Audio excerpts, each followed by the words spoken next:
You're recording. All right. Good evening. How is everyone? Good.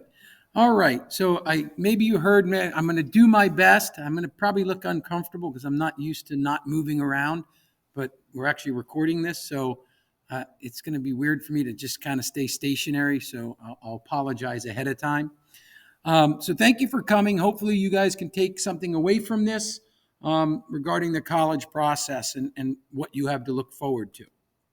All right, so some of the things we're going to talk about tonight: starting early, academic planning, standardized testing, extracurricular activities, college visits, application process, financial aid.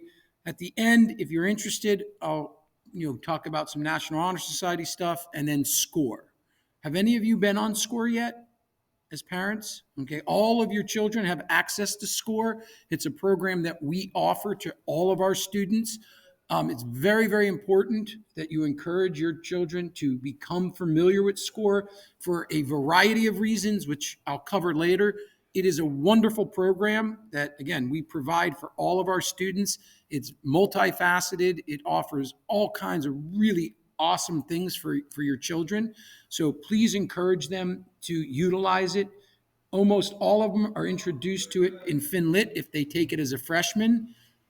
Not all kids take it as a freshman, so it kind of falls on them to utilize that tool. All right.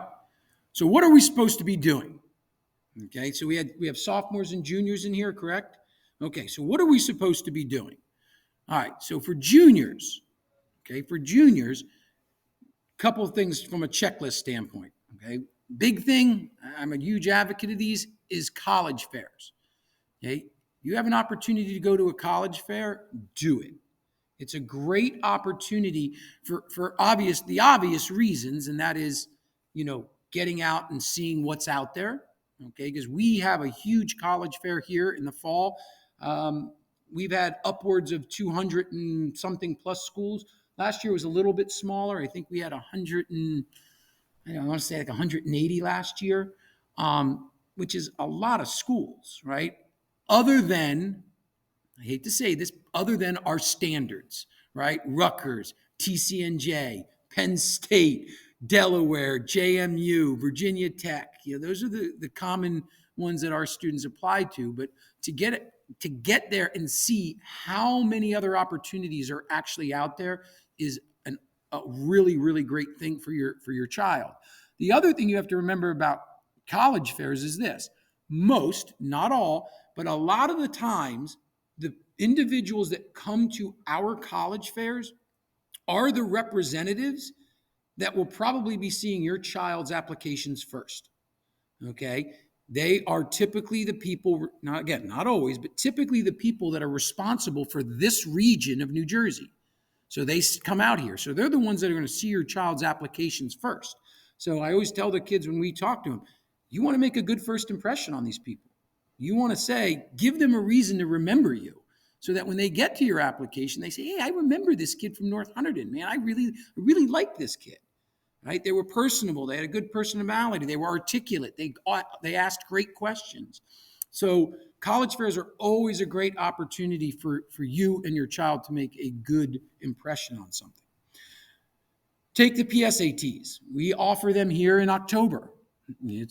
Make sure your kid takes them. It's a great especially for sophomores. I mean, juniors too, but sophomores, because it introduces you to standardized testing and what you can expect with the SATs.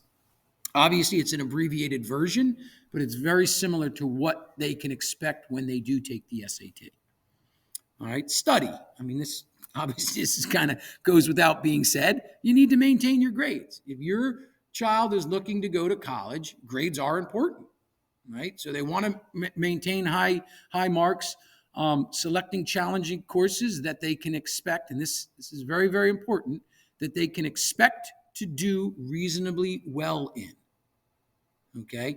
If your child, I see this all the time where kids get pushed to take honors and AP classes, and the reality is they may not be an honors and AP kid in a specific subject, and that's okay.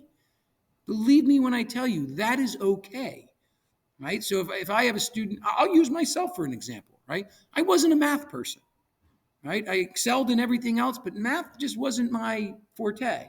So for me to take AP Calc just to say I have AP Calc on my transcript would have been silly because I would not have been successful in there, right? So college isn't going to go, oh, look at Stevie. He challenged himself in AP Calc. Oh, wait, he got a D? That doesn't bode well for your child. So you want your kid to challenge themselves, but it has to be within a reasonable scope of their abilities. Okay, so make sure they're taking classes that they can score well in, A's, B's. And if it's an AP class, great. If it's not, that's okay. Okay. All right. Research possible schools on SCORE, right, which is the program I just talked about. But also, you don't always have to use just SCORE.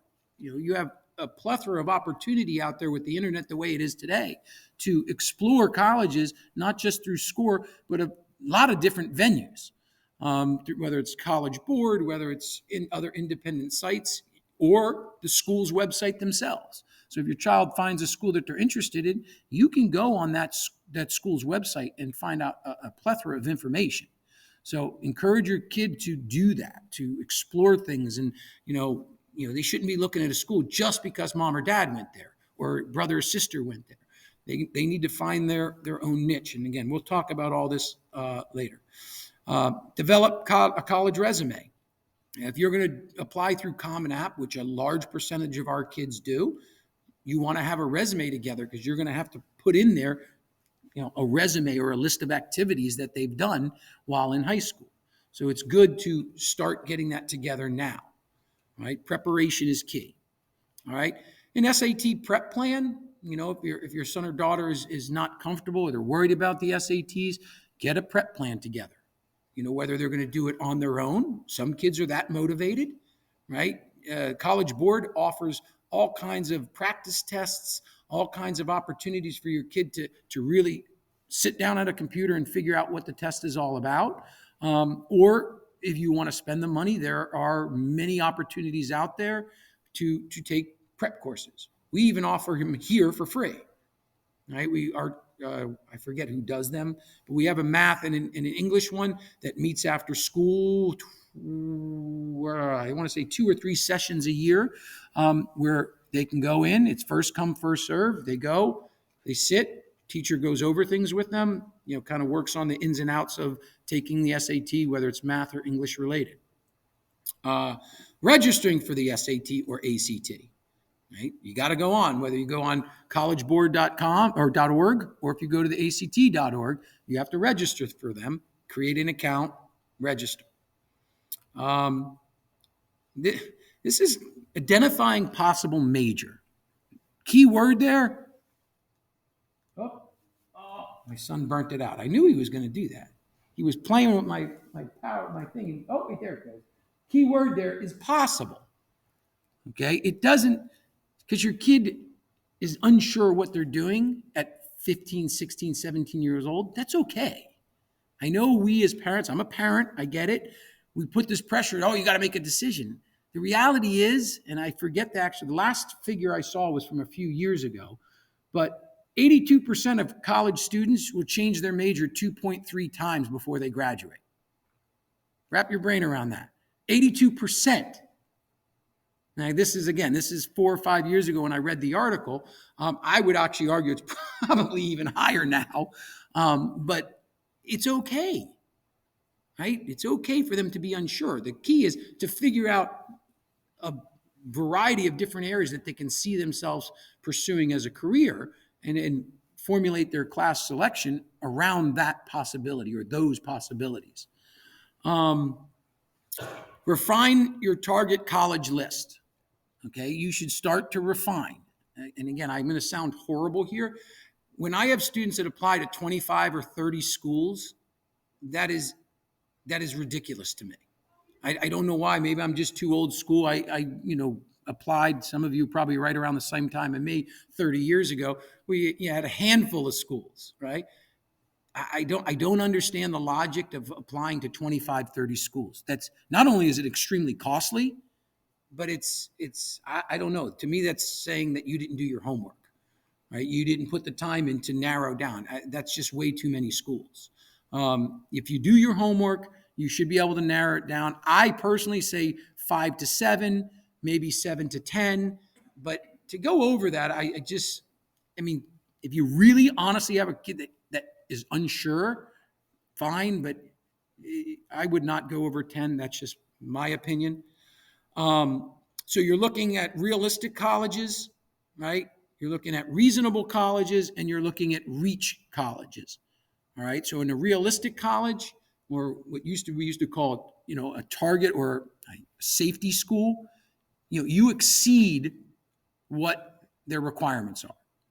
Right? If their requirements, and again, these are totally arbitrary numbers, but if they have an average 3.2 GPA, or if they're using numeric 85 and SAT is 1,000, and your child's at, a 95 and 1,300, that would be, more of a realistic college, right? So then you got your reasonable or your targets where you fall right into, around or into theirs would be, your target or reasonable colleges. And then your reach schools are that schools that, maybe they're up here, they're at again, arbitrary numbers, 95 or let's say a 3.9 and a 1,300, and you're at a 3.85 or maybe a 3.7 and a 1,200. Those become, really they become reach schools. Okay, so that's how you kind of want to break down as you prepare for applying to colleges. All right, this is a big one. Plan college visits. And anytime you step on a campus, let them know that you were there, whether it's planned or let's say you're driving and you drive down, Route 31 and you wind up at TCNJ. Go into their admissions office. Let them know that you visited.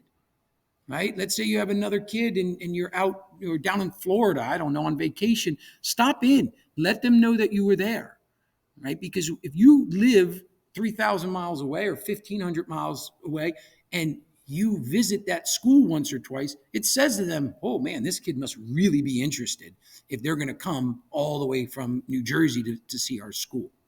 All right? Interest is important. So let them know anytime you step on a campus to the best of your ability. And again, and I'm going to, because we talk about this, I'll talk more about why it's important. Early decision, knowing the difference between early decision and early action. I'll talk about that. Develop a list of possible teacher recommendations, a big one, okay? Because I'm telling you, as our teachers, they are very, very accommodating for students, but think back to when you were in school. Right? We all had our favorite teachers, right? You could probably remember back to high school and say, oh man, everybody loved Mrs. So-and-so or Mr. So-and-so, right? There's a reason for that. Well, times haven't changed in that regard. So a lot of kids will ask the same teacher. And for a teacher, for us as a community to expect a teacher to write 50 college recommendations is really not reasonable in my opinion.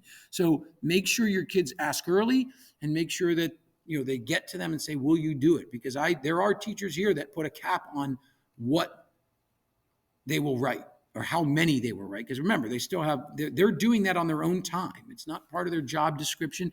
They do it because they like the kids, that they understand the significance of it, but they also still have to grade papers and prepare lesson plans and do all that. So a lot of teachers will put a cap on how many they will do. So it's important that your child starts thinking about that, so that they can be one of the first ones to get to them, so to speak. All right. Summer plans. Are you planning to work? What kind of community service are you doing? Those are all things that they should be considering, especially as a junior. All right. Starting early. All right. This is one of my key points with my students. Starting earlier typically leads to less stress. Okay. It's important that, this old saying, knowledge is power, right? The more you know, the more you inundate yourself in the process, and the more information that you gather as a student, the better decision you can make. The students that I have dealt with, I've been doing this 25 years. So the students that I find have the most difficult time with the process are the ones that wait to the last minute, because now they're scrambling, right? They're trying to get applications done. They're still not unsure where they're going to apply. Inherently, that creates stress for them. And the reality is, it's a stressful situation as it is, right? We're taking ourselves and trying to put on paper why they should take you, just like applying for a job, right? And that inherently is stressful because you're putting your fate in the hands of other people, right? So how can we limit the stress? Well, be prepared, right? Do as much homework as possible. Find out as much information as possible, and it will make the process less stressful. Okay? So what are some of the things we can do? Right? This is a big one for me. And sometimes, for some people, it's uncomfortable. Okay? But I tell any parent that will listen to this, because I see it, and I'm not joking, I see this every year, where I'll have a student in my office at the end of the year, literally in tears, saying, my parents don't like me. I swear to God, I think they don't want me to be happy. And I would say, why would you say that? Because they're not letting me go to the school because it's so expensive. Well, that's a conversation that should have happened long before they applied to the school. Okay, so whatever role you're going to play in this is a conversation you need to have with your child. And you need to say, hey, Johnny, listen, this is what I have for you. You have X amount of dollars. I can give you this much money a year. Or maybe you're fortunate. You can say, look, money's not an issue. Have at it, kid. Do whatever you want. Look wherever you want. And if that's the case, great. With the cost of colleges today, I find that would be very difficult. But if it is the case, awesome. But if it's not the case, have that conversation with your child about, look, this is what I have to offer you. So if your child's looking at a school, let's say Lehigh, which is nearly $80,000 a year, and you can only, I don't know, again, arbitrary, let's say you can give them $40,000 a year, right? That child knows, okay, well, I'm going to have to incur some debt here. I have to find scholarships. I have to apply for financial aid. I've got to look elsewhere. And if that doesn't happen, then I can't go there. And well, as a parent, it kind of relieves you of the responsibility to say, my dad hates me. They don't want me to go here, because you were very upfront and honest. So please have that discussion with your children. All right. I just said this, being more informed leads to better decisions. Being supportive as a parent and realistic about where your kid should be applying. Very, very important.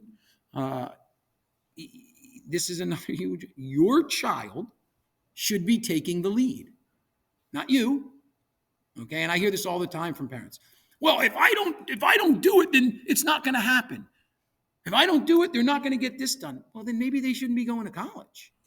I mean, I know that sounds harsh, but in my mindset, if they cannot handle this and doing this type of thing, I don't know. Maybe they're not ready for that. Maybe you have to come up with other possibilities. Maybe a community college. I don't know, but the reality is your child should be taking the lead. This is where they will spend the next 4+ years, and it needs to be guided by them, not you. Doesn't mean we're not there as a parent. We're not there to support them, or that we are there to support them, and we're not there to say, oh, hands off completely. But again, it needs to be led by them. Okay, if you really want to find the best match for your kid, it has to be led by them, not you. Okay, and then these are just some suggestions, your charts, spreadsheets, things of that nature, folders. I'm not a tech guy. I'll be the first to tell you that. I'm very old school. I know one of the things I always recommend is having a folder for each school so that, and write on there what the requirements are. This way, when it comes time, you can check off, okay, I did this, I did this, I did this, I did this, I did this. Okay, that school's done. For the more tech savvy people, you can create a spreadsheet of sorts and, have your little boxes and check them off, whatever works. But again, I would strongly encourage you or your child to break it down school by school so you're not missing anything. Because again, very, very important, not all schools are created equal from a mission standpoint. Very important you understand that, okay? Not all colleges and universities are created equal. Okay? An example. Take Rutgers, for example, very popular school for our kids. It's our state institution, right? We, as a counseling department, do virtually nothing in regards to their application process. Okay, Rutgers, I'd say 3 or 4 years ago, maybe even a little longer, has gone almost completely paperless. Okay, your child will apply online. They will report their own grades, potentially send SATs or ACTs, and that's it. They don't take recommendations. We don't send a transcript for you. That's just the way they operate. The only way we get involved is if your kid decides they want to go to Rutgers, then we send the final transcript so that what they put in there matches up to what they actually took. And I can assure you, if it doesn't match up, that will not bode well for your child. Okay, so very, very important to understand. But if you apply to TCNJ, which is right down the road, not that far, very different process. You're going to have to write essays. You're going to have to get a minimum of two, usually two teachers, and then the counselor recommendation.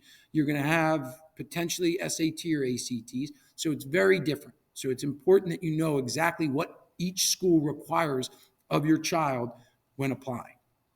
Okay. All right. So most important factors in the college admissions process. Okay. Grades. First and foremost are grades. That's the first thing that they're going to see. When your child applies, whether it's Rutgers that you self-report or if it's a school that we're sending your transcript to, the first thing they're going to look at is their GPA. First criteria.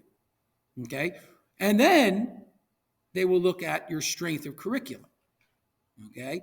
So again, if you have, an 85 and you have this, ridiculously hard transcript, it could get lost in translation to the student that has a 95, maybe not quite as hard, but you've already missed the initial cutoff that they're looking for.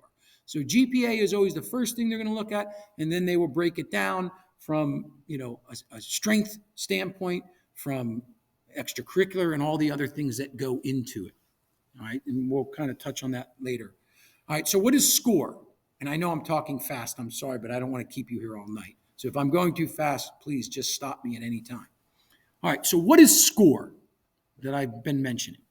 All right, SCORE is a program, obviously an online program that we as a district pay for your kids to have access to. Okay, and you can do all kinds of really awesome things in SCORE. You can research colleges and careers. You can determine interests and strengths. You can take what's called U-Science Interest Profiler, which, again, a lot of the FinLit courses will do this as part of the curriculum.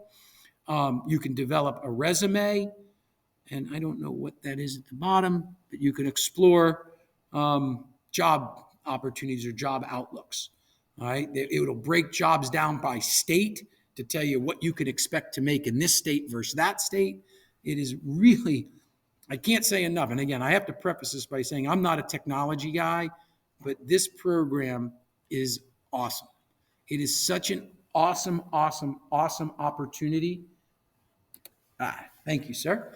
It's such an awesome opportunity for your kids to utilize. In my opinion, it is completely underutilized by our students. In the age of technology where kids spend countless hours online, but for some reason they won't utilize this. And it's a shame because it has so many awesome opportunities, right? For some of us older people, you might remember. I remember going down to our Career and College Resource Center when I was, in high school. And you may remember this, the books that were about this thick that we had to flip through, and the papers were so thin that you were afraid you were going to rip them when you turned them. Okay, those days are gone.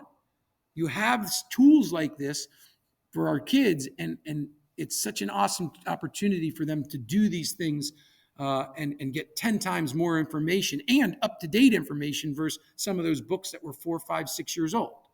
All right, so encourage them to utilize SCORE for these things. All right, so research. Okay, this is a big one. So let me explain how SCORE works, and this is how it's different from, say, the College Board. The data that you will see in SCORE, okay, is North Hunterdon student specific. Okay, it is North Hunterdon student specific. So what you will see in there is just data from our students. Why is that important? Okay, it's important because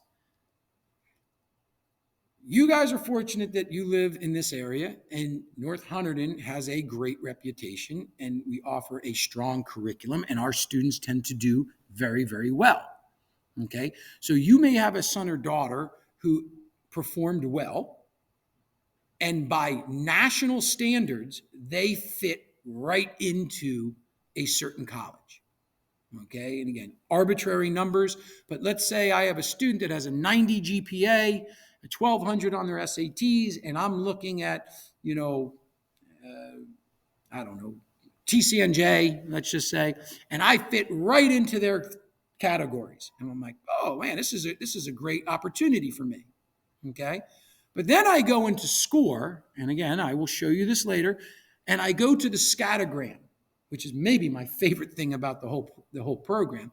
But I can go in and I can look at a scattergram of that school. And then all of a sudden I look and I'm like, whoa, wait a second. And I look at North Hunterdon students over the last 10 years, and a 90 and a 1200 for TCNJ is mostly red versus mostly green, which would be accepted students. What I thought was a target school may very quickly became a reach school, because you have to remember this. You're applying against your classmates as well, not just students across the nation, but when you are applying to a college that we have tons of kids applying to, you're also competing against your classmates. Okay? So just keep that in mind, and I'll go over that later. All right? The exploration of majors, you can look at that on SCORE, and then managing deadlines for the college admissions process. All that stuff is on SCORE. All right, another big one, the junior questionnaire. Okay, very important that you and your child completes this. I have a policy, and I think it's pretty blanket for all counselors. If your son or daughter does not fill this out, that's problematic in terms of writing their recommendation. Okay, because this is not us trying to be mean and nasty to kids. This is an opportunity for your child and you as a parent. You'll see two up there, junior counselor questionnaire and parent questionnaire. This is your opportunity as a parent to brag about your kid. Okay, and it's also, and more importantly, an opportunity for your son or daughter to give us what they would like to see in their recommendation above and beyond how we see them over the past 4 years. Okay. And I always use this example because I spend a lot of time with my kids, but some kids are more talkative than other kids. So I had a young man that spent actually quite a bit of time in my office. He was a great kid. He would come down and visit with me. We would chat. This kid had earned his Eagle Scout, and I didn't even know he was in Boy Scouts. Never said a word to me about being in Boy Scouts and earning his Eagle Scout. And if he didn't do his junior questionnaire, I would never have known that. Now, do we think that's something important that should be reflected in his recommendation? Absolutely. That's like an enormous thing, because colleges know the time and effort that goes into achieving something like that. It's a national organization. They understand the commitment. They understand the community service requirements. They understand how difficult it is to get. It would have been a travesty if I didn't include that in my recommendation, that this is what this kid has accomplished. Okay, so the junior questionnaire is super important for us because it allows us to make sure how the student sees themselves and what they have done, if we don't already know, gets included in that recommendation. Okay, so they have to do it if they want us to write the recommendation. Okay. All right, so your academic course selection, teacher recommendation. Okay, what you choose is important, but also the teachers that you ask are important. All right, 5 major academic electives. All right, that support, if possible, if they have an idea of what they want to do, you want your selection to kind of mirror your interests.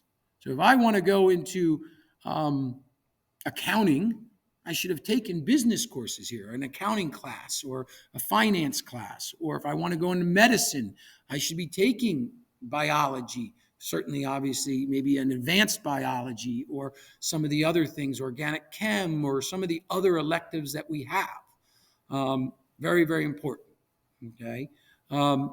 What's really, really important is a healthy balance, right? You want to balance, schools like to see five, what they call academic units, right? 20 academic units. Each year is considered a unit. So we have 5 major areas: math, science, social studies, English, foreign language. You want to be as close to those 20 academic units as possible.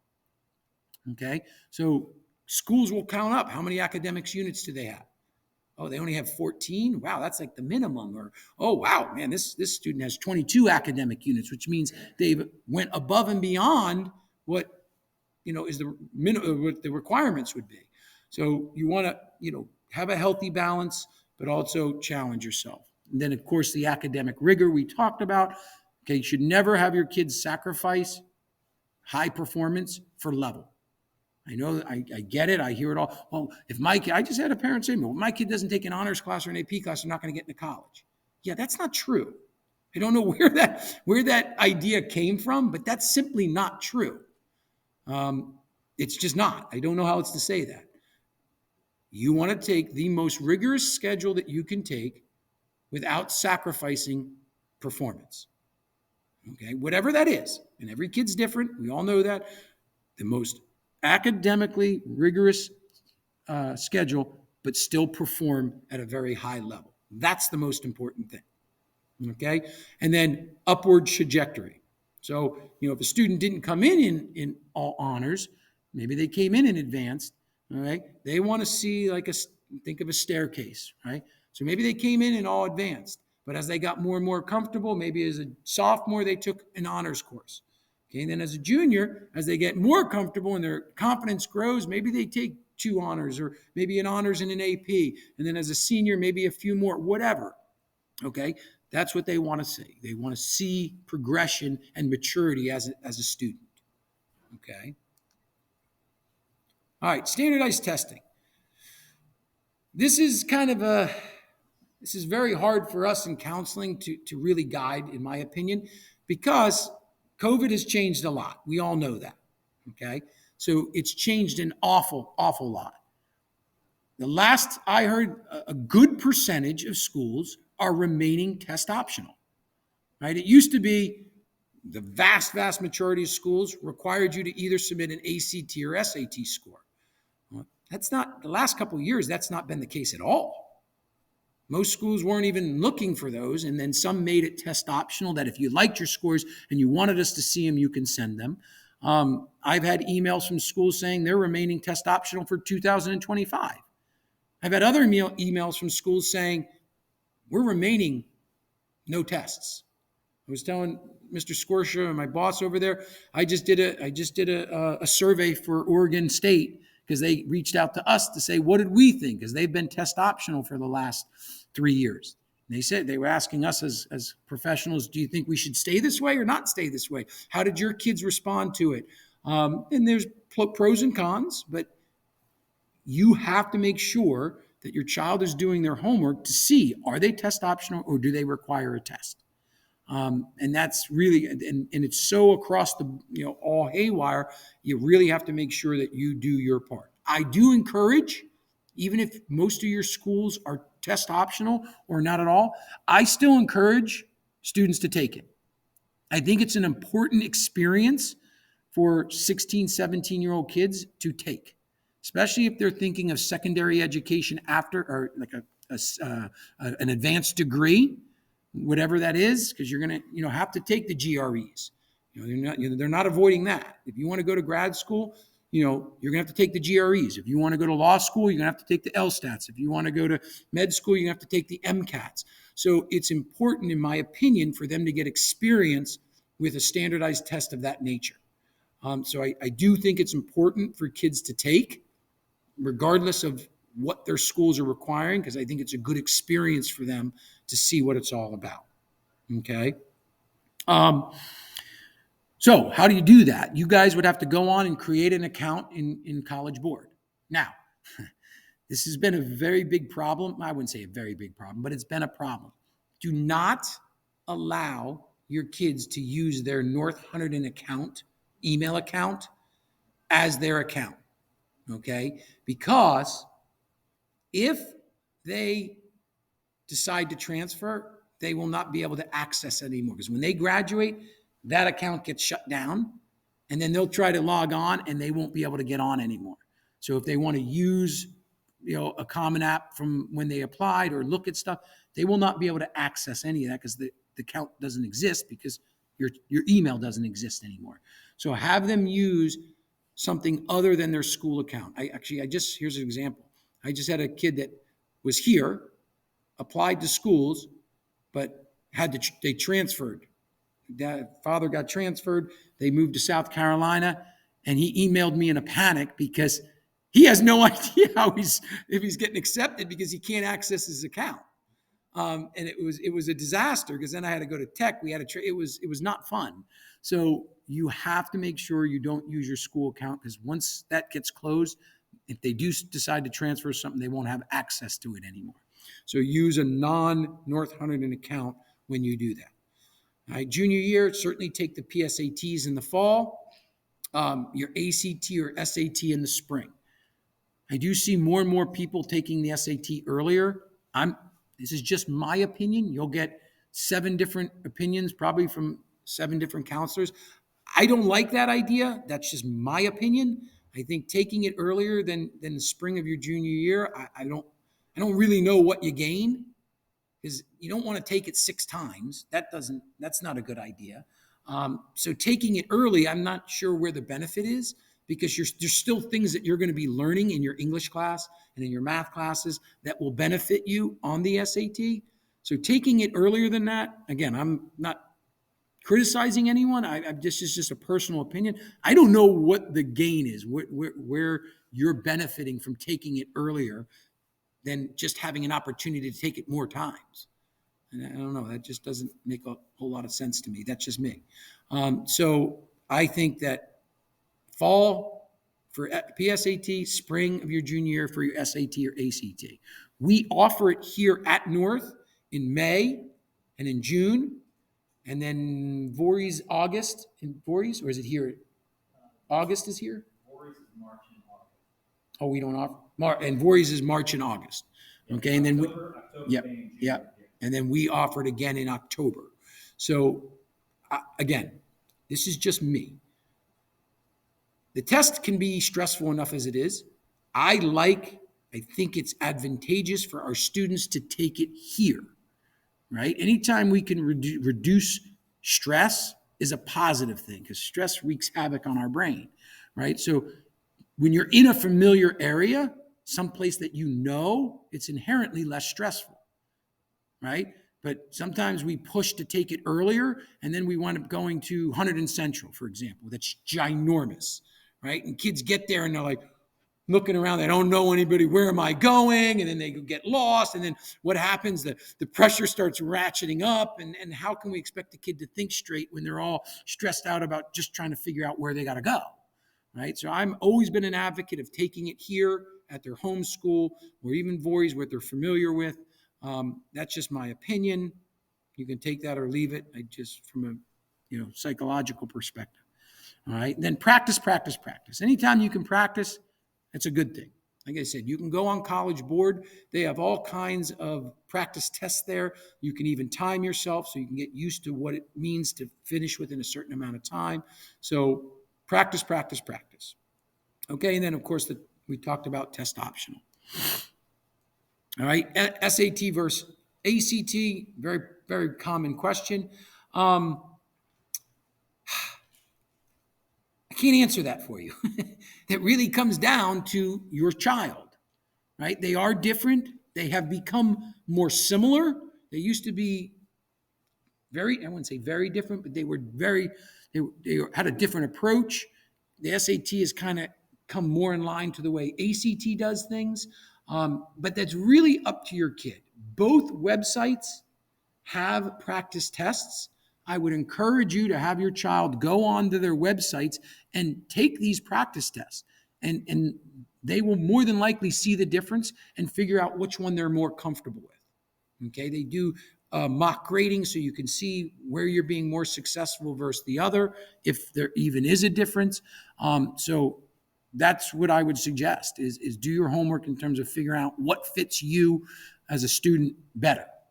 Okay, because it's not appropriate for me to say, oh yeah, take this is better for you. I can't possibly answer that question. So do your research about what fits your child best. We talked about when I should take it. And again, those are just my opinions. How many times? Look, I don't, sitting through that test is misery as it is. So I don't know that taking it more than 2-3 times three would be my max. One, it costs money. Two, you're looking at 4.5 hours now, I think. Usually 8 to 1-ish. So I would not take it more than 3 times. Okay. What the other piece of this too, very, very important. Do not have your kid take it in May and then take it again in June and expect drastic differences. It's just not the way the test works, right? And again, I'm not going to get into the science of it or the statistics. Here's what I can tell you about the SATs. They have high reliability and high validity, okay? That's how they've made their living for the last 60 years, all right? And what that means is if I take it today and I take it a week from now, or I take it a month from now, and I don't do anything in between, 95% of the time, I'm going to score within 2 standard deviations of my original score. Okay, so if I score 600 today and I take it a month from now, 95% of the time, I will score within 40 points of that score, one way or the other. Not very good odds, right? So if you're going to have them take it more than once, I strongly encourage you to take it and then expect to do something in between to boost wherever they didn't perform where they think they should have. Because if you don't, again, 95% of the time, you're going to score within 40 points of that original score. And I don't know that it's worth to take it if you're not going to put in the time to really see an increase. Okay? All right, extracurricular activities, are they important? Yes, they are important. Okay? Colleges want to see that you are a good citizen and student within your school and community, right? So quality over quantity, right? I don't want to just put 30 things on my Common App application, because that kind of says how much time did they really put in? Were they committed to that, right? I'll use Boy Scouts or Girl Scouts, right? Very clear the time and effort they put into those things, right? Maybe I was an athlete, right? Very clear to schools what they put into those. If they were a 4-year, I'm a soccer coach, soccer player, right? So you want to choose things that you're passionate about and really dive into those things so that you can express how that helped you as a young man or woman, all right? Any summer programs, okay? Any enrichment programs, you would want to highlight those. Of course, employment, right? School looks at a kid who's been working from the day they turn 14 years old to the time they graduate. That shows them commitment. It shows them responsibility. It shows them that they understand the significance. Excuse me. Potential job shadowing. Huge, especially considering fields. I have a brother who's a dentist. I set him up for a job shadow. This is many, many years ago. And one of the reasons he got accepted, so he continued to shadow my brother, even when he went to college. He would come home and he would shadow him. One of the things that he actually wound up going to Moravian, did very, very well there, and then applied to Harvard Dental School. One of the main reasons he got accepted to dental school, excuse me, was because of the hours that he shadowed my brother over 5 years. Because it was very clear to the admissions committee that he was serious about becoming a dentist. Okay, now that's just one instance. But job shadowing is very, very important because, again, colleges want to know, especially in those advanced degrees, they want to know that kids are serious And anytime you can show that, look at all the time that I put into this, I'm serious about this, that makes a difference. So job shadowing any opportunity you can get. Volunteer work, log it all. Anything that your child does, log it. Okay? Put it all down on paper so you don't forget. Log everything. The hours per week, the weeks per year, how many hours they did, log everything. All right? These are all factors in admissions, but also in scholarships. Right? If you get involved in certain things, a lot of these places have scholarships related to them. Right? Let's say your child worked for or was a volunteer firefighter, for example. A lot of these organizations have scholarships offered for students that do that. Okay, so log everything. It's all makes a difference. Some more than others, but it all makes a difference. Okay, college tours. Okay. I think this actually is probably the most important part of the whole process. What? What are you talking about? I do. I think it is so unbelievably important because we are perceptive creatures. And I can almost guarantee you that your son or daughter is going to know within the first 15 minutes that they're on a campus of whether or not they can see themselves there. Can almost guarantee it. Okay, I'll use myself as an example. My dream when I was 17 years old was to go to the University of Virginia. Still to this day, I have no idea why, but that's where I wanted to go. Now, back in the day, you didn't visit until after you got accepted. It's not like today where you're always going all over the place. Well, when I got the admissions, I was on cloud 9. And then I went and visited. And it was a big, I stepped on that campus, and for whatever reason, to this day, I still am unclear, I was not comfortable there. I don't know why I wasn't comfortable there, but there was just something about it, and I knew it within 5 minutes of being there. And when I talk to the kids, we'll be going into junior classes. When I talk to my seniors and we talk about it, I said, how quick did you know you didn't want to go there? They said, Mr. D, I knew immediately. How quickly did you know you wanted to be there? They'll say, I knew it the second I stepped on that I would love it here. It is without fail, 99% of the time, kids will tell me they knew either immediately one way or another. Okay, so you want to make sure you're visiting campuses. And what's really, really important is trying to visit when they are in session. Because what you do or what you experience going over the summer is going to be very different than what you're going to experience in, September or in May, well, early May, but any other month other than end of May till, middle of August, maybe September. What you will experience with students on campus will be very different than what you will experience when there's nobody on campus, especially some of these big schools where, like Penn State, for example. Has anybody been to Penn State? Okay, so if you ever been to Penn State, State College is Penn State, and Penn State is State College. So if you go there over the summer, it's a whole different place than if you go there in November when there's a football game. It is like two different worlds, okay? So it's important that you visit these schools when they're in session because the feel that you get will be very, very different, okay? This is what I was talking about earlier, the list.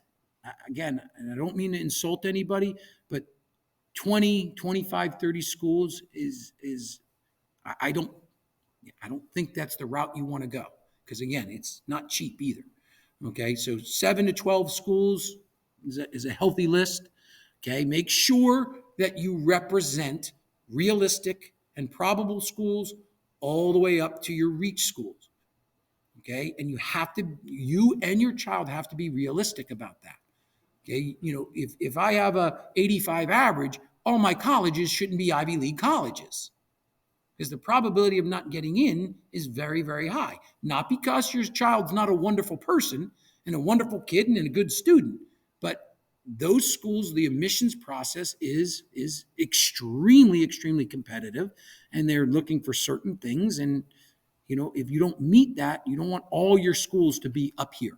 You need to have a nice, healthy range from realistic all the way up to reach. Okay? Okay. So I kind of talked about this. What schools should I visit? Schools that are a good fit for me, right? And this comes with doing your homework. Make sure you're looking at schools. If you have several interests about what you want to do, make sure you are looking at what they offer.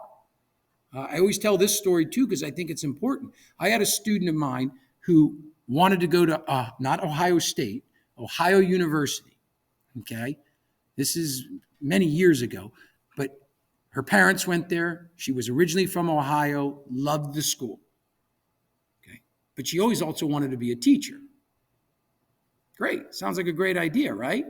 Yeah, except they don't offer that as a major at Ohio University. So when she said to me, "Oh, Mr." She always would talk about being an elementary school or little kid teacher, right? And I said, "Oh, that's great, and that's great." And we talk about it and talk about it, and then she said, "Well, a couple months later, she was, I really want to go to Ohio University," and I was like, "That's kind of problematic." And she goes, "What do you mean?" I said, "Well, they don't have early childhood education as a major." And she was like, "What are you talking about?" Because not all schools offer all majors. So it's important that if your child has several things, they have to make sure that those schools offer those majors or something at least similar, because not every school offers every major. So they have to make sure they're doing their homework. Okay? Something that's going to stimulate your child intellectually. They're going to be happy socially. As much as parents, we hate to admit it, it's an important part of college, that you can afford it financially, that there's a good return on your investment, and that they do offer financial aid and merit stuff. All right? So Rutgers, for example, don't ever rule out schools because of price tag. Now, what do I mean by that? What you have to understand is you apply to Rutgers because it's $40,000 and you're in state. Okay? Here's the problem with that. You are going to receive very little money. Because they're a state school, they are governed by, because they're what's called a land grant institution.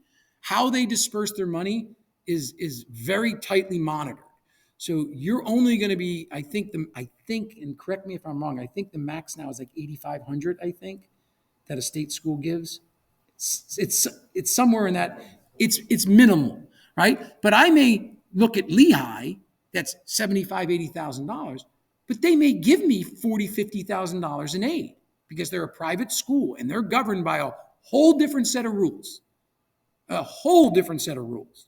They have endowments. They're private. They basically can do whatever they want with their money versus a land grant institution. So although Rutgers has a $40,000 price tag, you may only get $7,500, maybe not even, but Lehigh may give you $40,000. And now you're either right around or less than you would pay at Rutgers. So don't rule it out. If it's a school your kid loves, let them try it and see what they get. And if they don't, then they know, okay, it's not an option, but you just never know what you might get. So keep that in mind when looking. Okay, so before you visit a school, I almost started walking. Before you visit a school, okay, you should always fill this out. It's a visitation form. We should get this minimum of 3 days before you visit. So if you're going to take your kid away, understand that your child will get an excused absence to go visit a college. Right? You fill out this form when you're going. If I get it 3 days before, I sign it, we put it on file, and then when your child comes back, within 5 days, they bring a note. If it's you do a scheduled tour, they will give you a note. And it will say, Johnny was here on this day. And all you do is you bring it back you give it to our attendance office, and it goes in as an excused absence. So it will not count towards their 6 or 12 absences, right? 6 for a half year, 12 for a full year. It's excused, no harm, no foul.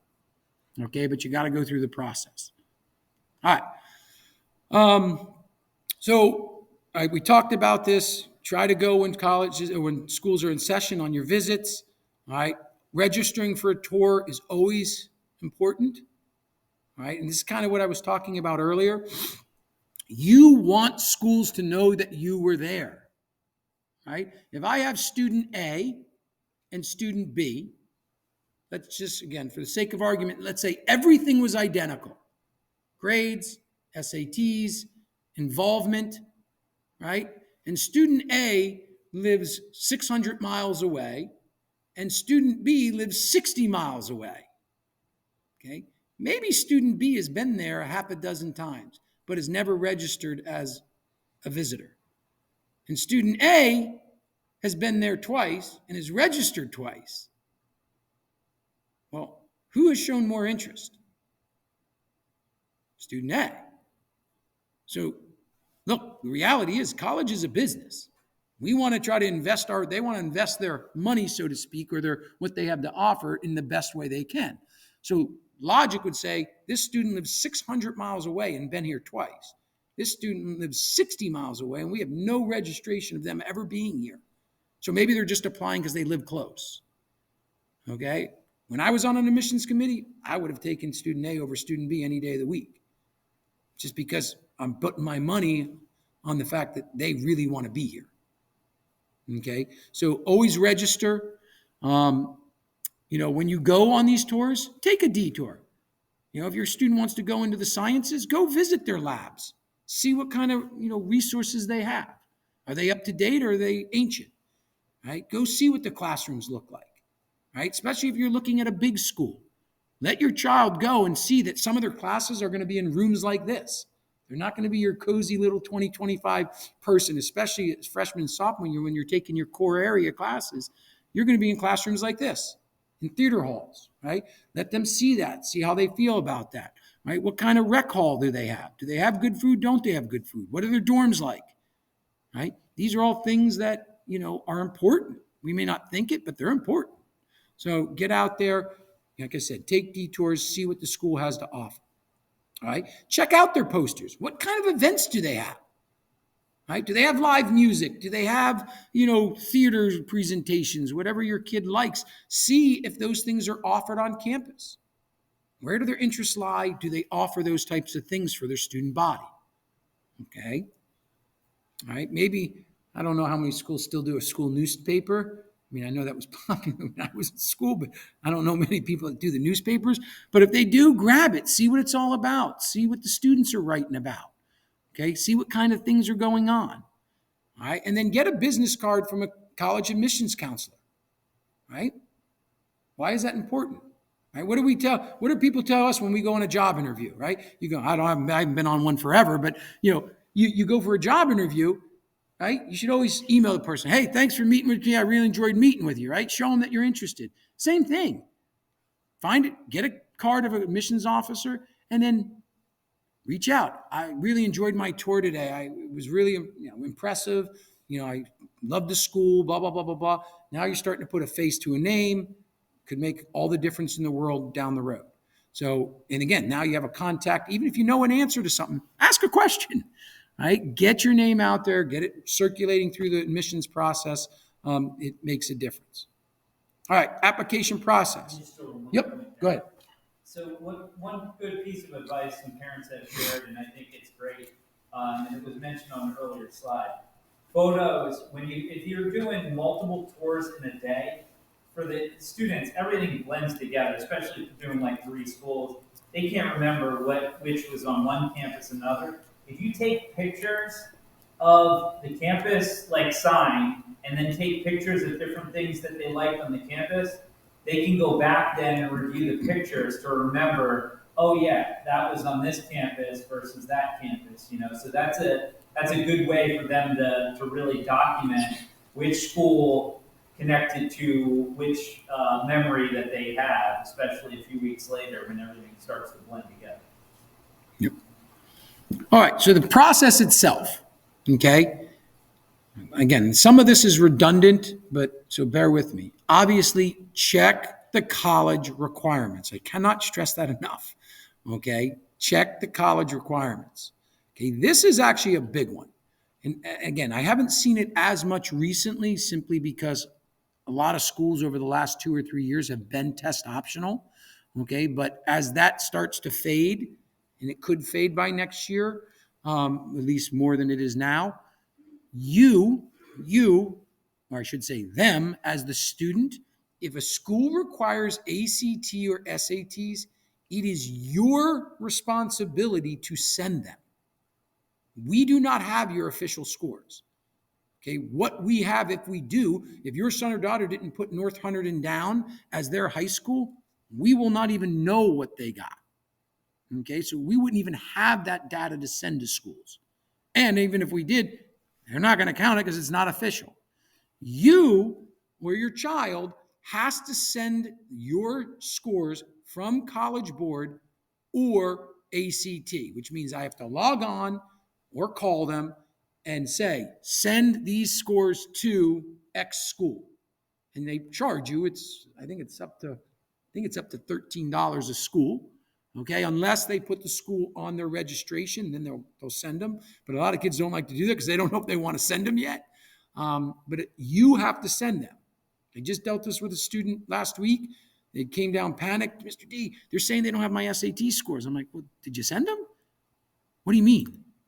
I'm like, what do you mean? What do I mean? Did you send them? I didn't send them. I go, why didn't you send them? I didn't know I had to send them. And this is all information we've shoved down their throat at nauseum going into their classes and talking about this. But you have to send your SATs. Okay. What type of application they require? Good percentage of schools require or do accept the Common App, but there are schools that don't. Rutgers doesn't accept the Common App. You either have to do it through the coalition or actually it's not even coalition anymore. What's it called now? I forgot to change that. I apologize. It's not the coalition now. We can do it through SCORE. Yeah. Yes. Rutgers we can do through SCORE, or you can do it from that school's website. They all have an application online. Okay. Make sure you've done your essays. Now, for you, most senior English classes, the whole first marking period is working on your college essays. They work the college essay process into the curriculum so that your son or daughter has an opportunity to get an English teacher to help them formulate an effective essay. Okay, so English teacher is checking grammar, content, all that stuff. So a lot of that is, helps them guide them through the process, but make sure they're doing essays. Letters of recommendation, we've already talked about. Make sure you keep your grades up, which is your high school transcript, and deadlines matter. Okay, very, very important. Deadlines matter. If I have a November 1st deadline, if you send your application in November 3rd, chances are they are not accepting it. They will not accept it. Okay, unless there's extenuating circumstances that you could sell to them, but make sure they are hitting the deadlines. Okay? All right. So the Common App, if you're going to use the Common App, we do not anticipate the topics changing, the essay topics. Usually there's several options, okay?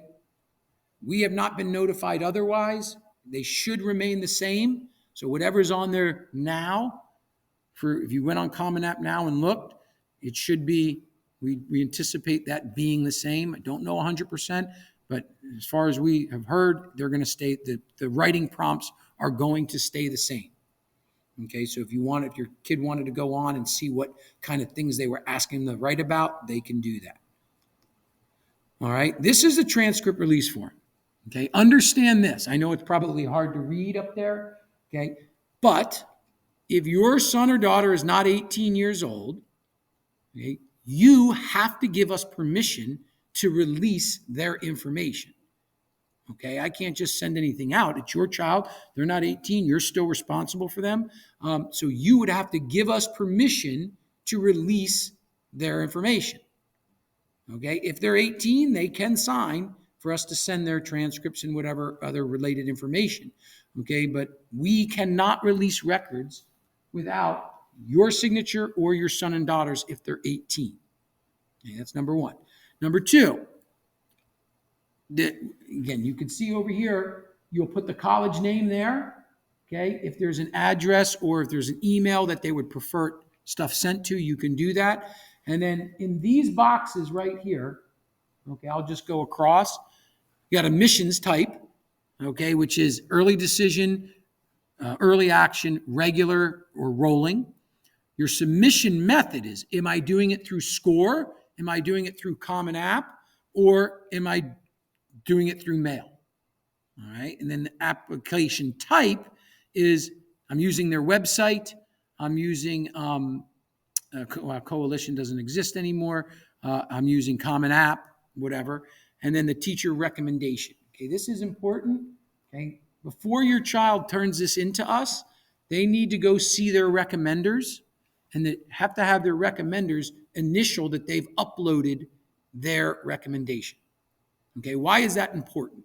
Okay, we ask the students to give us 10 school days to process this information. Okay, they don't always listen very well, but we ask that or we mandate that because we have, any given year, anywhere from 70 to 100 seniors. Okay, we have to process this, which means I get this information from them. I give it to the secretary. The secretary uploads transcripts. They upload everything they need. Then it comes back to me. Not to mention, I have 40 other kids that have brought stuff in. And because you were irresponsible, you want me to jump all those other kids that weren't irresponsible. That's not the way it works. There's an old saying, failure to prepare on your part does not constitute emergency on my part, right? So you got to give us 10 days to process everything correctly. What happens sometimes if they don't talk to their recommenders, they'll bring it to us, okay, and I go through and then I get to them and it's on day 7 and I go to send the stuff and there's no recommenders in there. I'm like, oh my, what am I going to do? So now it's a mad scramble to try to get teachers to upload the recommendations, and then do I make the deadline? It's chaos. So we ask the kids to go to their recommenders, make sure they have them initial so that it's up. So when they give it to me, I can process everything and get it out as quickly as possible. Okay, so they need to do that, and then of course they have to put the deadline in there, whatever the deadline is. And ASAP is not a deadline, by the way. Okay. Contrary to popular belief, that is not a deadline. Okay. So make sure they put the deadlines in there. All right. Again, how are we paying? I would strongly encourage you in the fall. We offer a financial aid night. If you haven't come to it, I would encourage you to come. We have Greg Matan who comes. He's a director at Muhlenberg. He does a wonderful job with this. And what I love about him, you would think because he works at Muhlenberg, that he's going to push Muhlenberg down your throat. Not at all. He comes, he tells you straight up what you can expect, how to go about it. He is fantastic. So I would really encourage you to come if you have financial aid questions, because he does a great job. So consider that if you're interested. But how am I paying for it? Right? If I don't have this funds saved, what are my options? You can go to the FAFSA website. Okay. You can go to the CSA profile website. There's obviously local scholarships. Last year, I think we doled out about $45,000 in local scholarships. That's just stuff in our area that Mrs. Krask runs. If you're interested, you can always go on the website, go to the counseling department and see what types of scholarships are there. Most of them aren't ginormous, but $500 here, $1,000 there, $1,500 there. It adds up if you get a couple of them. College Board calculators, you can go on these. Oh, the other thing too, when you're every school now has to have on their website what's called a net worth calculator. Okay, they have to have it. So if you are interested about a school, you can go on their sites and obviously it's going to change from year to year because of the salaries you make, but you can put information, like let's say I have a junior. I can go on there to a school and I can put information in from this year's tax returns if I anticipate it being similar, and get a general idea about what kind of aid I can expect. Okay, all schools have this on their admissions websites or financial aid websites. You can explore that way to say, I may get more money than I thought I was going to get. So it's just something to think about. And then, actually, it's there. Financial aid night in the fall. Consider coming to that. This is a big one. Okay, watch your on. Real quick. Yep. And this is going to be a really important year to go to financial aid night because there are a bunch of changes that are going to occur this coming application season. So FAFSA. So it's going to really change that process. It's going to change what students are eligible for aid. So it would be really important to hear those changes. We don't even know all the changes that are occurring yet, but in the fall you will find out about that. Thank you. All right. So I know this is, I understand the world we live in. Okay. It's a technology based world, right? But it is so important. I mean, I try to drive this home with my students all the time, and often it falls on deaf ears. But it is super important that you as parents talk to your kids about the potential repercussions about the way they behave online. Because 20%, and it's actually, I think this is from, 2 years ago. I would argue that this number is even higher now. But 2 years ago, when I pulled this from IvyWise, 27% of admissions officers will Google prospective students. And again, I would argue that this number has gone up considerably since COVID. Okay? But 27% of admissions officers will openly admit to Googling. Notice I said openly admit, because I think more do it than they let on, but they will admit to Googling prospective students. Okay? 26% of them say they check Facebook. 35% report finding information that negatively impacted their acceptance to their college. 35%. So how your child behaves online and the types of things they post is super important, right? Anybody that works in business, businesses are doing this.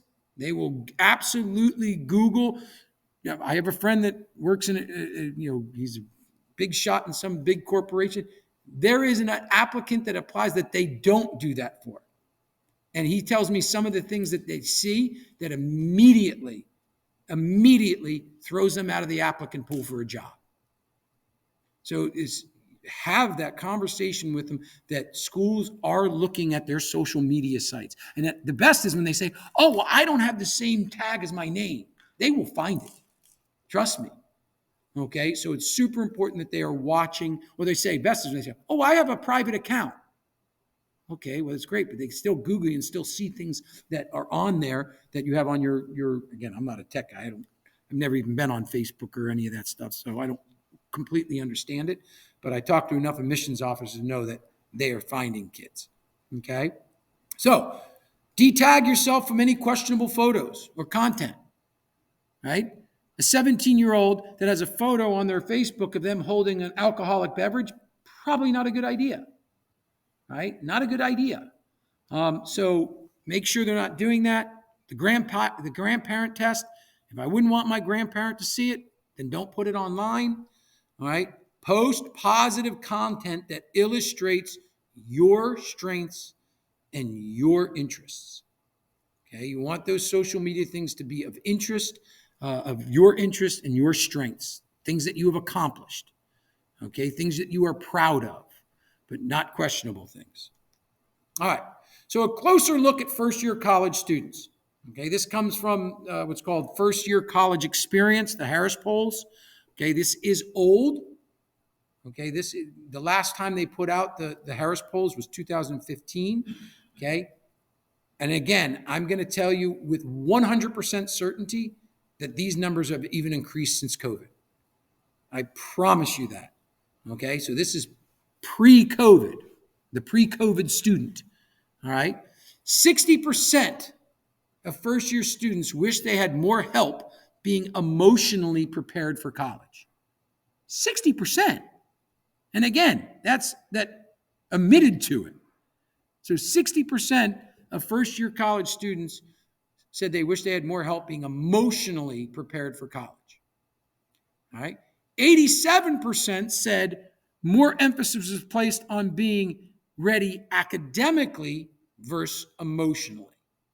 Right? Because we drive home, get good grades, but we're not preparing them emotionally for the transition from the nest to the big bad world. I hate to admit it, but it's terrifying sometimes. So, work on that with your child. Okay, 57% that they felt a great deal of pressure to go to a well-known college or university. And what do you think is the number one thing that people use to qualify good college or university? What do you think? What's that? That's one. That is certainly one. I'm thinking much broader than that, though. No. What they saw in U.S. News and World Report. Oh, well, they rated it number 7, so it's got to be good. That's all garbage. I'm sorry. I don't like that because there is gains for these schools to get rated. Now, I'm not saying that they're not good schools. That's not what I'm saying. Okay? The most important thing for you and your child is to find the school that fits them, even if it doesn't fit on that list. Because like anything in life, they're going to get out of it what they put into it. And if it's at one of those schools, great, super, all the power to you.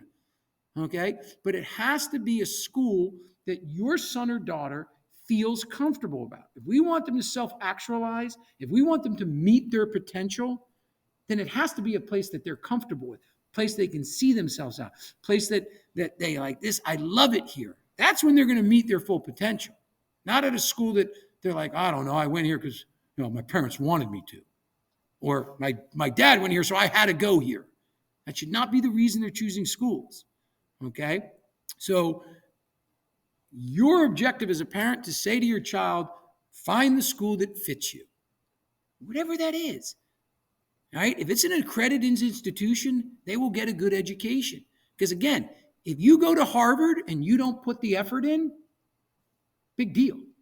Versus, say, going to Rutgers and pouring yourself into that heart and soul, you're going to learn. Because we all know when you come out and go on a job interview, if you don't know what you're talking about, they don't care that you went to Harvard. But if you can wow them with your knowledge, you have a pretty good chance of getting that job.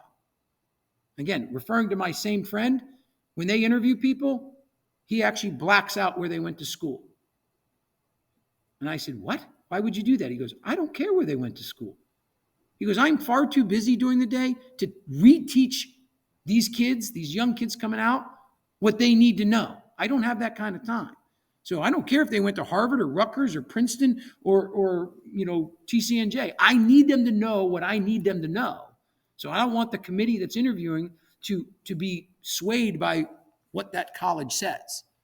So they don't even know when they interview kids where they went to college. Now, that's not all places, but so your focus should be, where am I going to do the best and feel comfortable and meet my potential? Okay? All right. 52% said their high school placed greater emphasis on college prestige than college fit. I am not a part of that 52%, as you well know by now. Okay? I promise you that. Because there is nothing more important to me as a counselor that will help your child meet their potential than what fits them the best, wherever that may be. Okay? 50% say they felt stressed more or all of the time in their first year. So half of college students that were polled said they were stressed either most or all of the time. All right? And 36% did not feel they were in control of managing the day-to-day stress of college life. Well, what is the day-to-day stress of college life? Okay? So major factors, simple things. Taking care of themselves, doing laundry, right? Having to actually go and do their own laundry, believe it or not, is crippling to some kids. Because they simply don't even know what it looks like. Okay, so these are skills that prepare your kids for, right? Adapting to a new environment, right? We live in safe little Hunterdon County, and sending a kid to NYU in the heart of the city could be a massive change for that child, right? So that new environment may be too much for them. It could be just going from this 1,600 students to Penn State that has 50,000 with graduate students. It could be a number of different reasons, right? How well do they control the negative emotions? Right? What's going to happen when they fail their first exam? Hopefully that never happens, or they don't get the A that they're used to getting. How is that going to affect them? How are they going to handle that? Oh my God, I didn't get my first A. What do I do? How do they respond to that? I Okay. just want to throw in a thing about controlling negative emotions. It's going to be stressful for these kids. And believe me, I have two students. One just graduated, and one's a sophomore. The important thing is that you, number one, if they're getting resources here, some parents think, maybe they're seeing a therapist, maybe they're getting help from a counselor in school, and they're having difficulties in high school. Some parents think when they get to college, it's a new start, everything's going to be great. What you need to remember is now they're away from their safety blanket, they're away from all of the supports that they have in place. It's a new beginning, new stresses, new place to live. It's really important that they get connected with those resources on campus. All the campuses have mental health resources, but not a lot of students know how to access them. And even if your student never had to access any mental health resources here, some of them are going to on the college campus because of all of these things that were just mentioned. It's really important that they know how to access that. So when they're going for their tours, when they're going for their freshman orientations, make sure that they're paying attention to those things. Make sure they know where to go when they need help. Not just when they have the sniffles, but maybe when they're depressed or anxious or having trouble adjusting to a difficult class that they're struggling in. What do they do in those situations? It's really important, and that's something that you can help in that process for them to get connected to those things. You're not going to be able to go and rescue them when they're on the campus because the college doesn't want to hear from you. So what you can do in that process is encourage them to know where those things are and to access them when they call you all stressed out. Well, did you go and talk to someone in the counseling center at school? Did you go and get help with that? Do you know how to access that? That's what you can help as a parent. You're not going to be able to connect them and make a call and have somebody go rescue them. That's not how it works. They're now adults. They have to figure it out. They have to get connected. But it's important as parents that we help them connect to those resources. Yep. And the last one kind of builds on what you just said, and that's build positive relationships with various people, not just their professors, right? Again, it depends on the school. The bigger the school, sometimes the harder it is to access professors, especially if you're going to these schools that are land grant schools, because they have to do a lot of research in order to keep their jobs, right? So a lot of them are constantly doing research. I know for me, and I went to a very large school, my academic advisor became one of the most important people to me. This is going to sound crazy, to this day, 30 years later, I still talk to him. This is a God's honest truth. Roger Banks, God bless him, okay?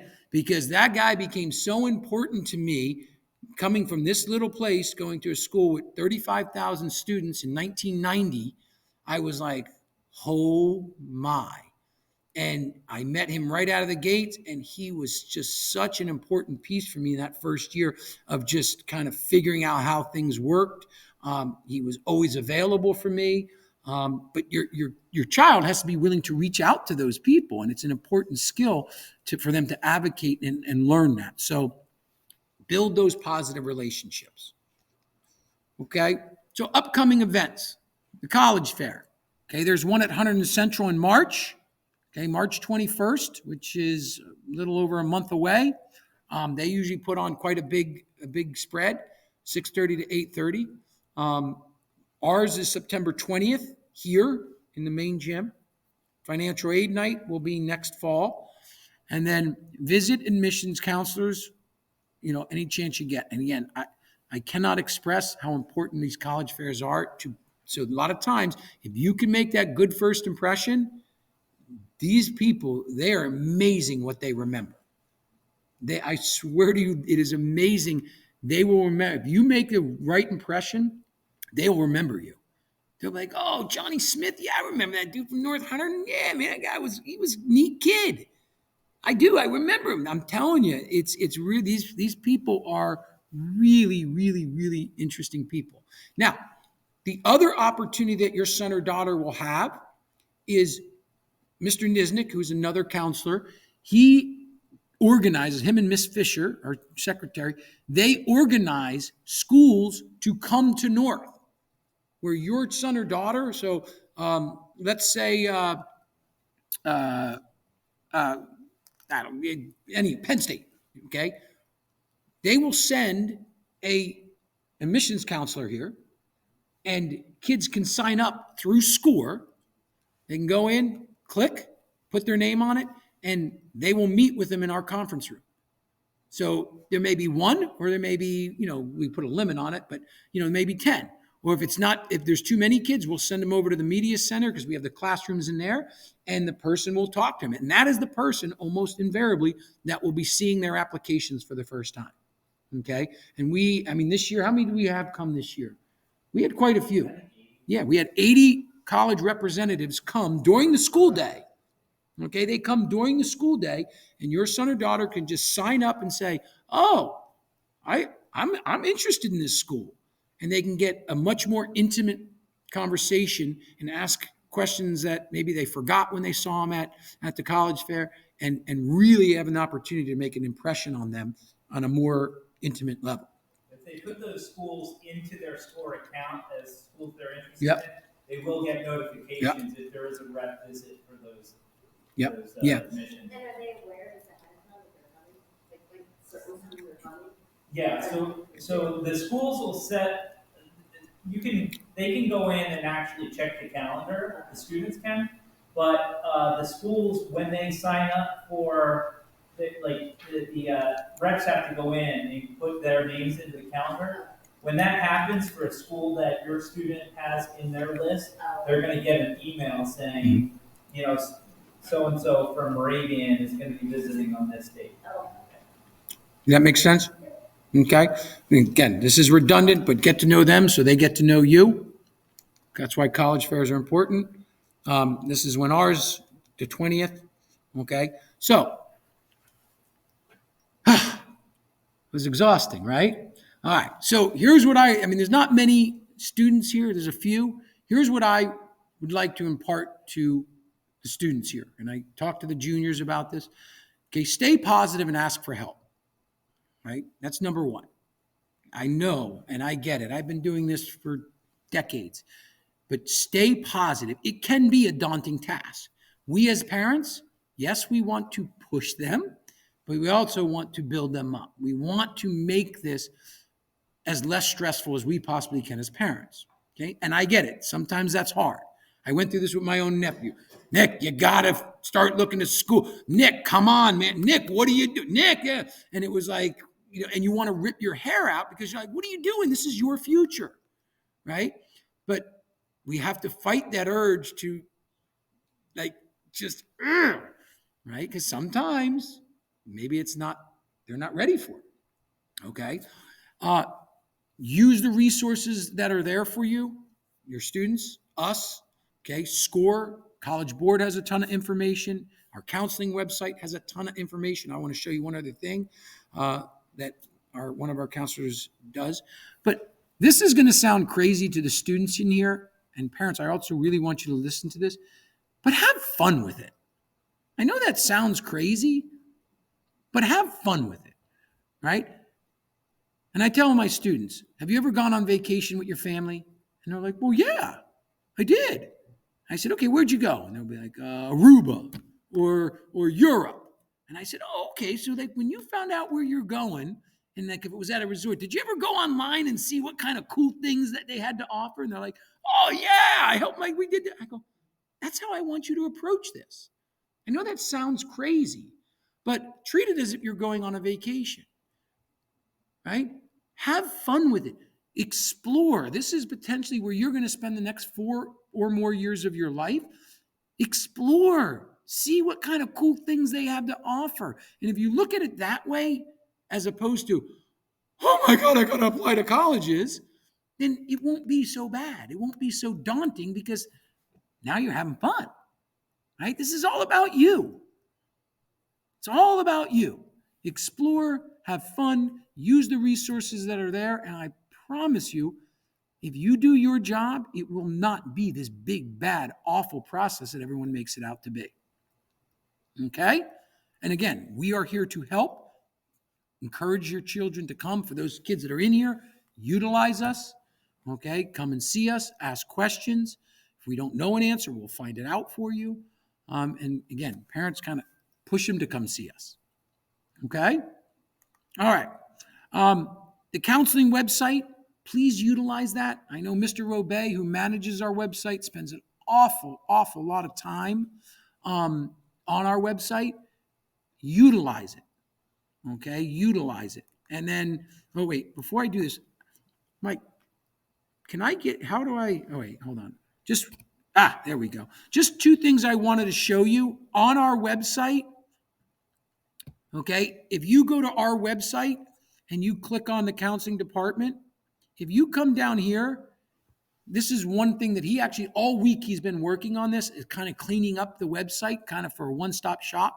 So navigating the college process, there's different links there that will answer most of your questions, whether it's, schools that use self-reporting academic records, what's called the SRAR, the application process, financial aid, career information, SCORE, all that stuff's on that piece. And then the other one is he puts financial aid information right here on financial aid. It's all under where it says right here, where it says college and career resources. If you click on that, those areas will be there for you to explore. Okay.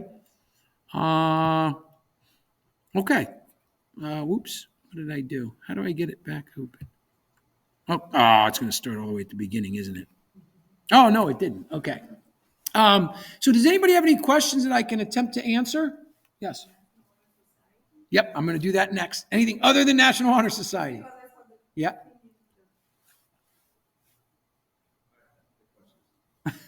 Okay. So you had mentioned towards the beginning of your presentation about early application, early decision, and like I guess normal. And what does that mean? Okay. I know colleges can have different Yep. dates for their thing, but there's probably like generally a schedule that happens, Mhm. and probably something else to tie into this too. If you go early decision, early action on a school, is that I'm going to go there if I get that, and I get a certain amount of aid.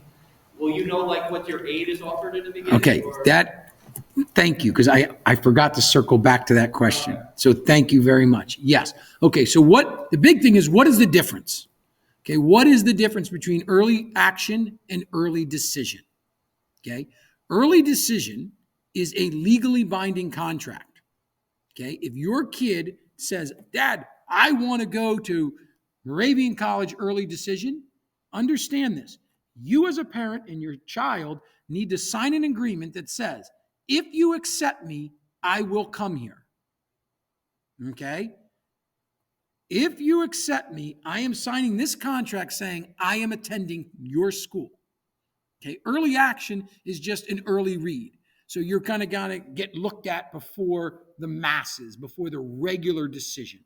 Okay? Not every school has early action. Okay? Not every school has early decision. All right. But understand this. Two important things I want you to keep in mind about early action. Okay. And I think this is going to answer your question. Okay. Number one, for the kids in here, you need to know without a doubt that is where you want to be. Yeah. Oh, I'm sorry. Early decision. Sorry. Thank you. Okay. Early decision. Without a doubt, 150%, this is where I want to be. Okay. That's the number one criteria. Number two, and this is a parent-child discussion, is that if I do not get any monies, can I still afford to send them there? Okay, because you won't know what you're getting. Okay, you apply early decision. You can use that net worth calculator to see, would I be eligible for money? But there is no guarantee that you're getting money. So if it has an $80,000 price tag, you better make sure you have $80,000 a year to pay. Okay?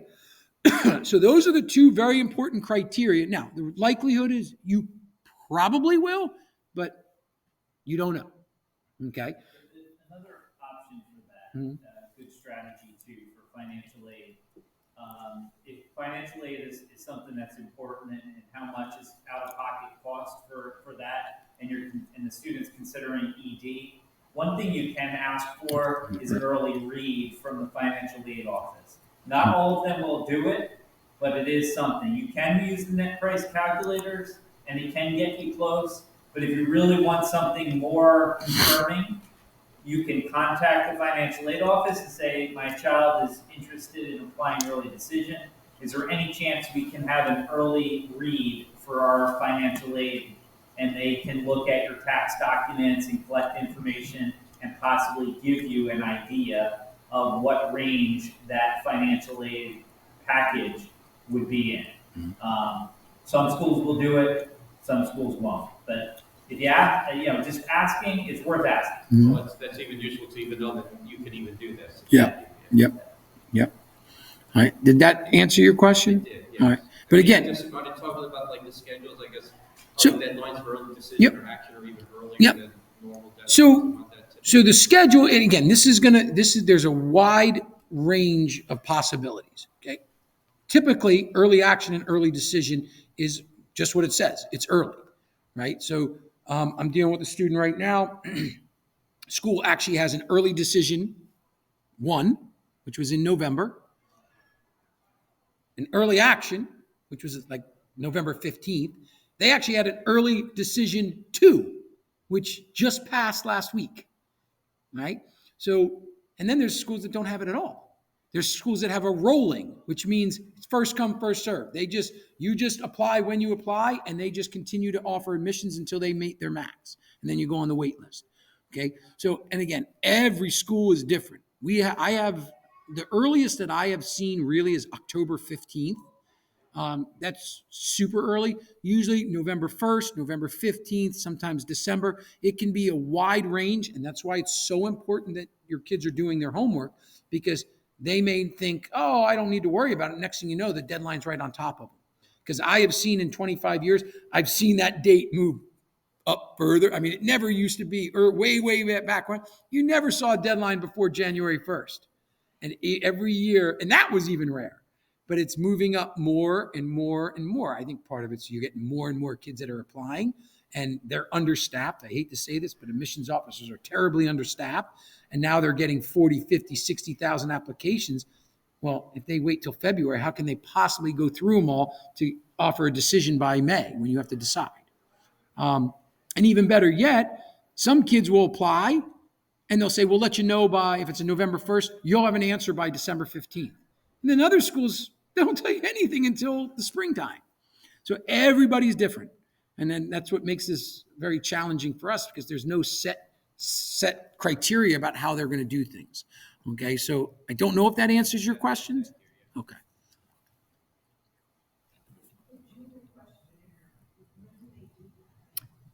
Good question. So typically, cover your ears. I'm a little bit more lenient than others. Typically, it's due in May. End of May, we require, or we ask the kids to turn it in. I'm pretty flexible myself, because I do feel that sometimes they'll do some really cool things over their junior summer. And if a kid knows that they're doing that, I'll tell them to turn it in when they get back from summer break. But typically they're due May or June of their junior year. Okay. Just so you understand, the counselors go out in the spring. Yeah, next week or 2 weeks from now. So in the near future, they're going to see all of the juniors in their English class, I think, this year.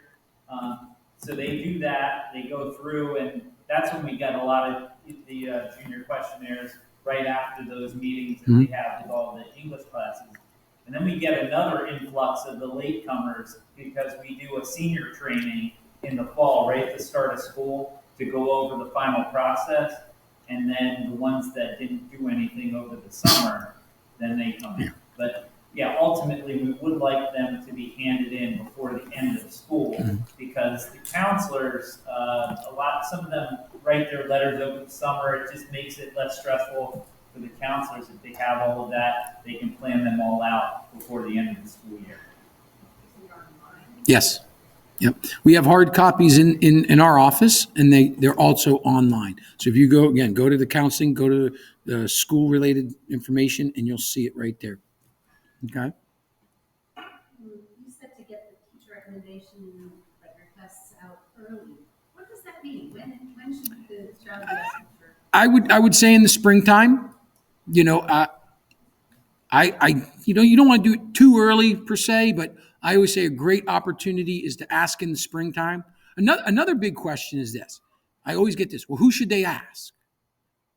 Well, I don't know. Who should they ask? Well, obviously teachers that they had good relationships with, right? We always get this idea that we have to ask a teacher that I got an A in their class. Okay? I don't necessarily agree with that.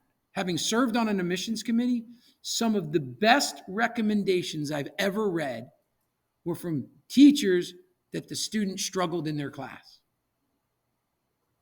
But they worked so hard, right? They put in the time. They went for the extra help. They were open-minded, and they just soaked everything in. And the teacher is able to describe the difficulties they had, but how they rose above that adversity, right? Those are sometimes the best. Now, providing they have a good relationship with the teacher and the teacher can articulate that. But sometimes those are the best. Those are some of the best college recommendations I've ever read because it really encapsulated that student about who they are, what they're willing to do, how hard they're willing to work. Because at the end of the day, and this is anything in life, work ethic, more times than not, determines success. If the kid is willing to work and put in the time, they will be successful.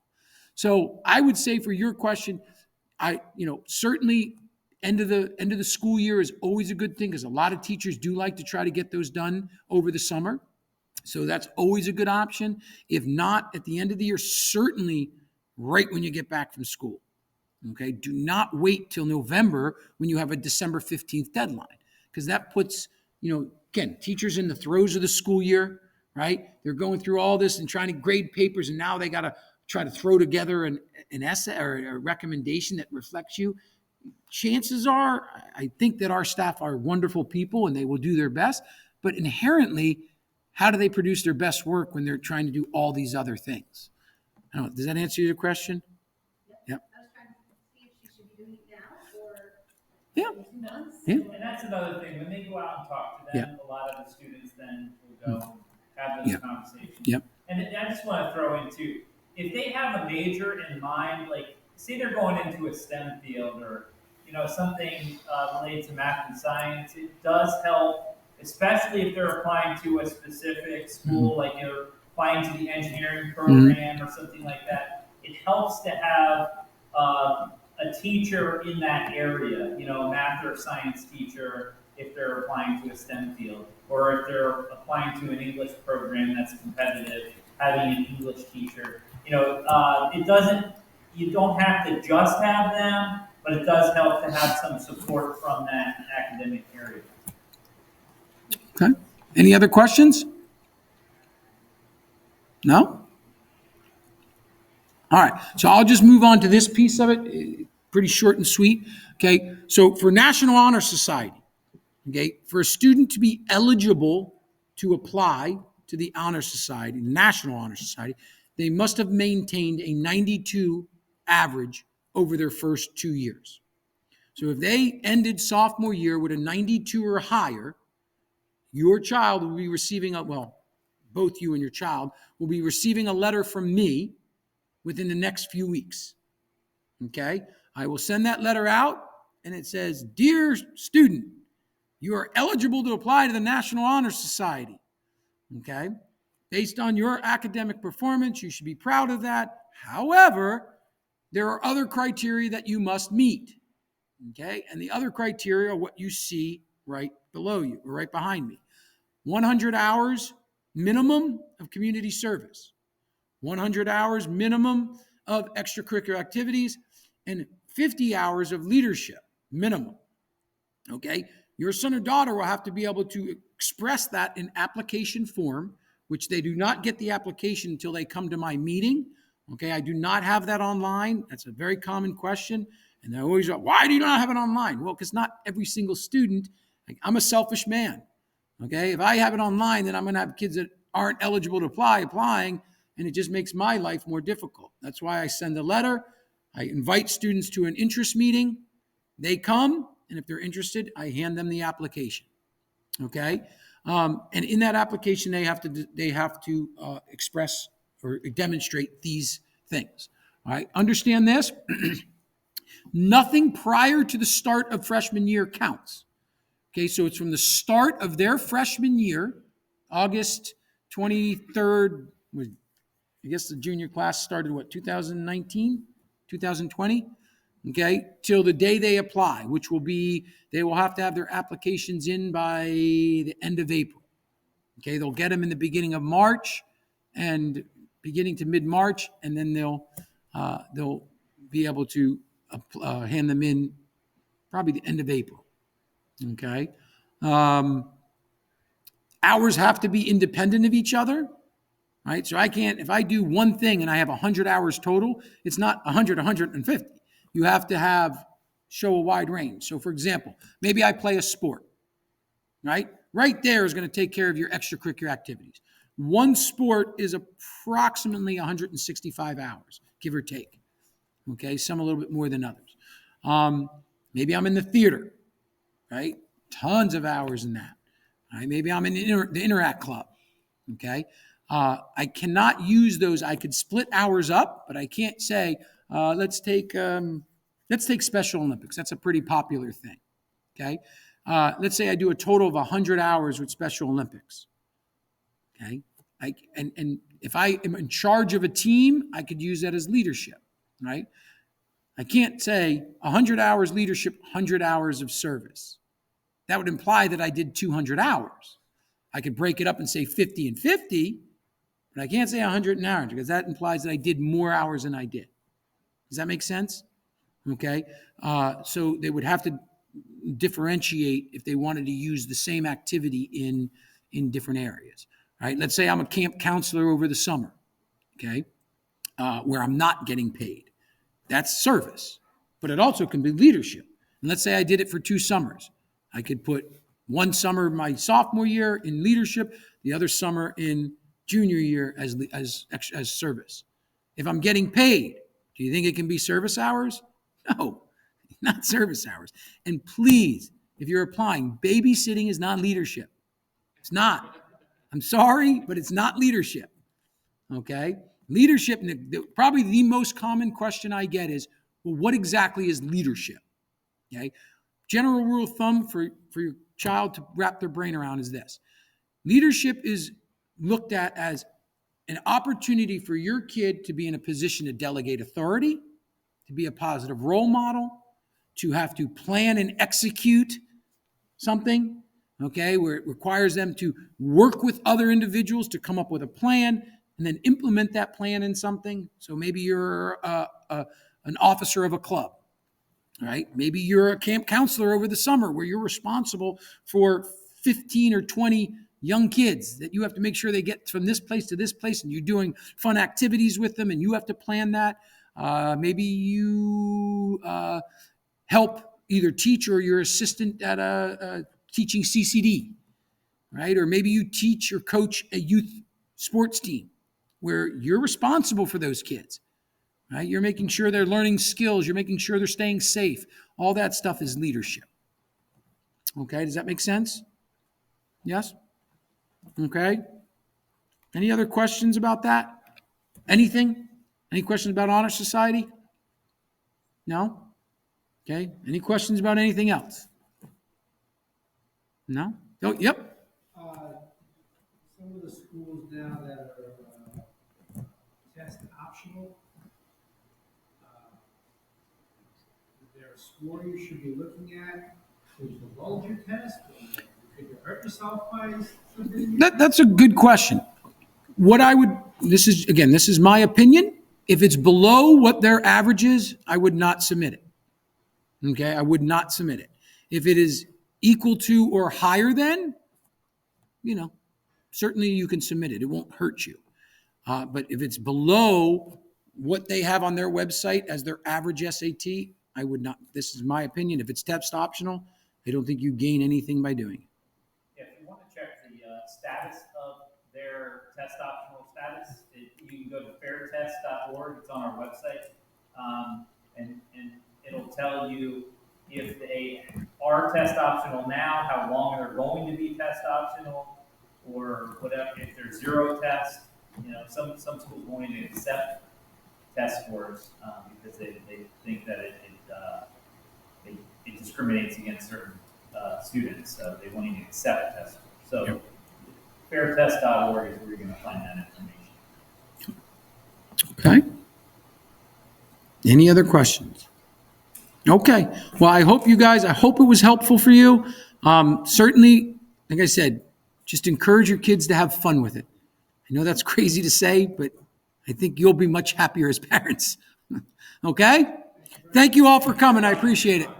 All right. Sir, is it the online Yep. presentation slide? Yep. Yep. Right on the counseling webpage. Yep. Yep. Okay, I have to Just stop. I know it's like that. Oh, yeah, we just have to stop this video.